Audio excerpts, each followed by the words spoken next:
או לאו דווקא הייתה, יכול להיות שגם כן הייתה איזשהו חלל טבעי שהוכשר, שבדופנות שלו יש מעין מרובעים, כמו תאים כאלה. הרבה מקומות, למשל באזור שפלת יהודה, אנחנו רואים אותם דווקא בצורת משולשים. למה בצורת משולשים אגב, בין היתר?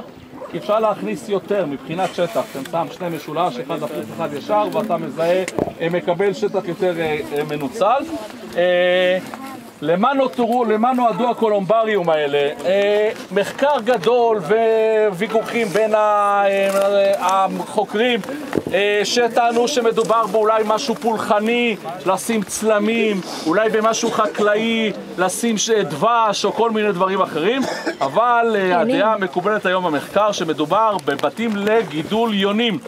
יונים מבויתות, אתה נותן להם מקום שבו הם יכולים לקנן, מה אתה מרוויח מהיונים?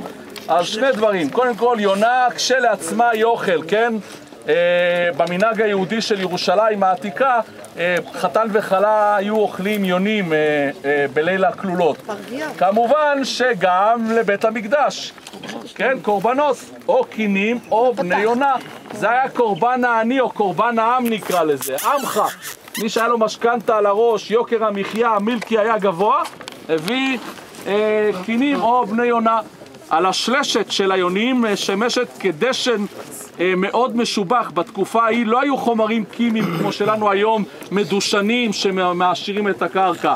אתה צריך לדשן את הקרקע, ועל השלשת של היונים בהמונים, כאשר היו מפזרים אותה, הייתה בהחלט מוסיפה סידן ומינרלים לקרקע, שלאחר מכן הייתה מגדלת גידולים יותר טובים. ולכן קולומבריום הם דבר מאוד מאוד נפוץ, בעיקר באזור יהודה, אבל לא רק, גם באזור השומרון, גם באזור הגליל.